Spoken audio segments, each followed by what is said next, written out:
everyone, it's LaMont. We at Lake August Gardens. Thanks so much for tuning in. Today it is all about roses.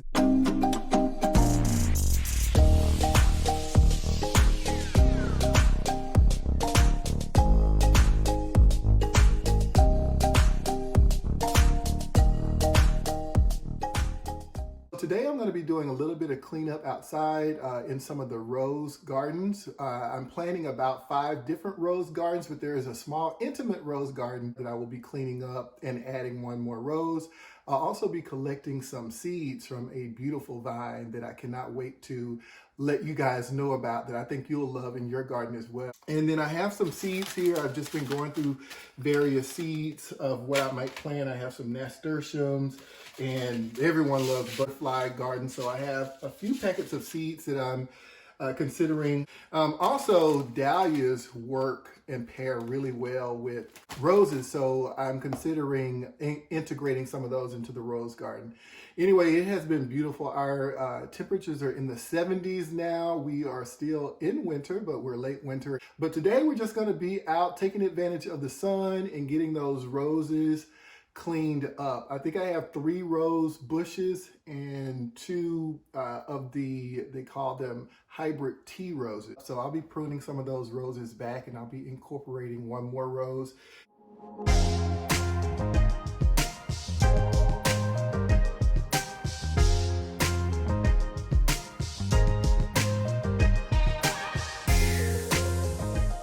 And then I'll just be considering like some of the seeds that I have here that I'd like to get started. I will be producing a video about how I get my seeds started, maybe a few weeks before they're ready to go out. And so taking advantage of these final little winter details before spring springs, I think is really important to get the botanicals off to a fresh start for the 2022 growing season. So let's jump into it.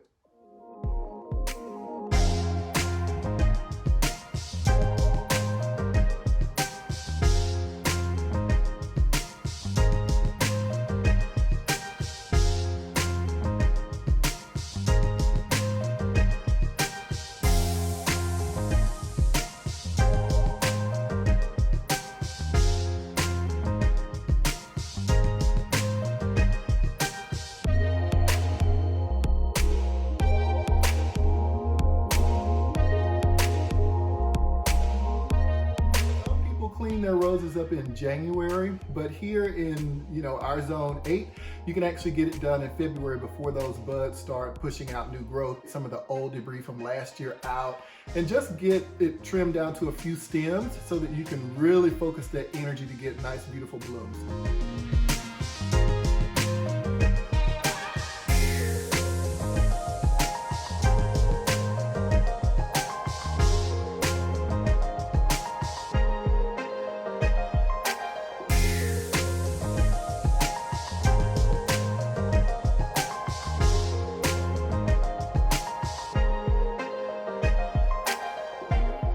So yeah, guys, this yellow rose bush I got on clearance at the end of the season, and it started producing new leaves once I got it in the ground, and we had a very long fall and a really kind of late winter. So it did put on a lot of growth, but I also saw it had some mildew on it. So one of the things that I just noticed now is it was really dense, and so air wasn't moving through it.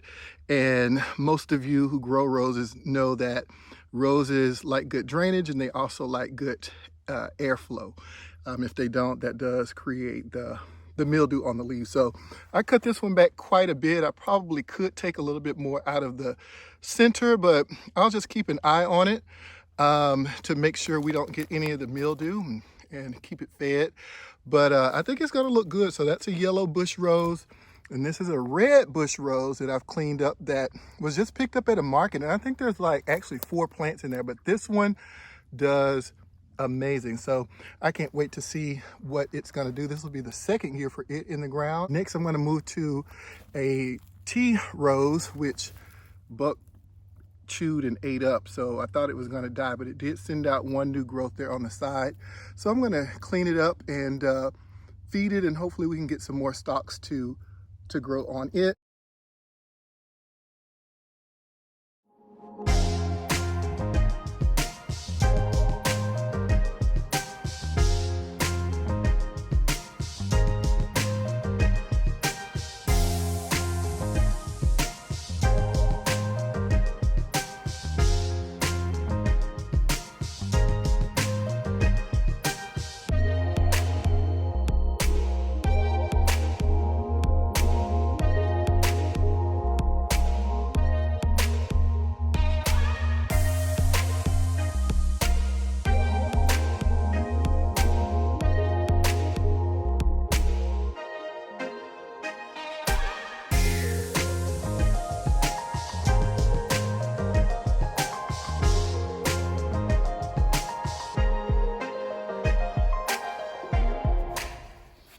Okay, everyone, got the hole prepared, and I'm now going to plant. This is a hybrid tea rose called Peace, which I love. It has a nice yellow with pink accents, and it's a hybrid tea rose, and it should bloom pretty much all summer, makes great cut flowers, and it has a light fragrance. So I'm going to put that right here.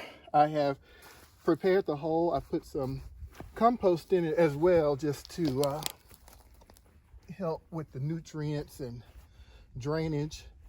Been rebuilding this. This soil was pretty much all sand. So I'm just going to leave the peat moss that's on here. They got a kind of a mixture of peat moss and compost.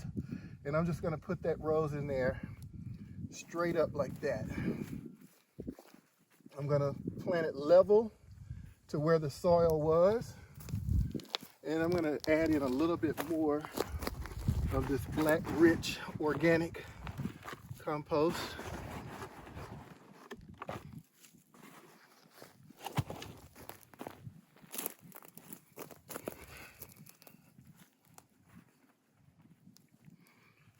So we're at the top of February here in zone 8. So this is a perfect time to get your roses in the ground. We could have some colder weather still, but the roses should be fine with it. So I won't feed these now. I'll actually allow it to bud out and bloom at least that first time, and then I will feed it once it buds out and gets some blooms on it. All right, everyone, so as you can see, I got that rose garden all cleaned up. This little plant here on the corner is a perennial, but I'll be doing a video on a group of perennials that I found and have intermingled throughout the garden. But now I have 5 roses in here, 3 bush roses and 2 hybrid tea roses and a thornless blackberry. And this is just a quaint little vegetable garden area that I have here on the side just for the kitchen, but I really wanted to have some roses over here for cut flowers, right? So we got roses, and they should be amazing as we move into the spring season. So everyone, this is the moon glory. I planted about 5 of these last year, and they take a while. They're kind of slow to get going, but late summer they actually start blooming, and they are magnificent. Huge white blooms, very fragrant. They attract the sphinx moth, and they just light up the whole yard in the evening with their fragrance. So I am collecting some of the seed pods. You can see it produced quite a bit. This trellis kind of broke, so I'll have to rework this somewhere else, but I wanted to collect some of these seeds, and they're loaded with seeds. I wanted to collect some of these so that I can plant more of these throughout the property.